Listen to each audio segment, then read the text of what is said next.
艺人黄子佼今天19日在脸书上难过表示，养了18年的爱犬元气已于上周离世。他写下千字文吐露难舍心情，随后女友孟耿如也在脸书上发长文。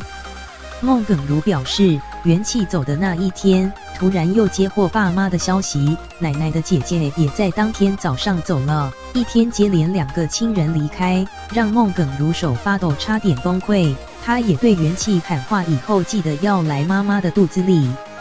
孟耿如今天在脸书上表示，上周舞台剧首演那天清晨，男友黄子佼突然跑到自己身旁抱住她，并表示元宝，黄子佼爱犬，元气宝贝走了。我马上跳起来，知道这不是梦，我给佼一个很深层的拥抱，然后冲出去抱元宝。突然回想起5年多前第一次见到他的时候，孟耿如提到，元气是只非常亲人的小可爱，但这几年体力每况愈下，看着瘫软的他开始排泄身体的尿物，有那么一瞬间，我们都以为自己误判了，燃起了一丝希望，才发现是我们太舍不得。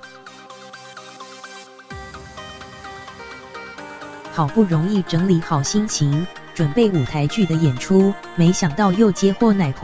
奶的姐姐离世的消息，让孟耿如崩溃，表示天晓得今天到底是什么日子。我手发着抖，但异常的冷静，因为我知道我今天必须给观众最好的表演。如果我崩溃了，会影响到整个团队，我必须得装作没事。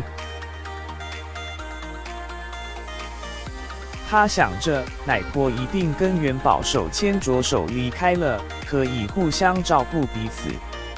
这几天我和佼都好难熬啊，我一直想装着没事，因为我们俩总有一个人的坚强乐观的带着另一个，佼的难受一定不比我少的。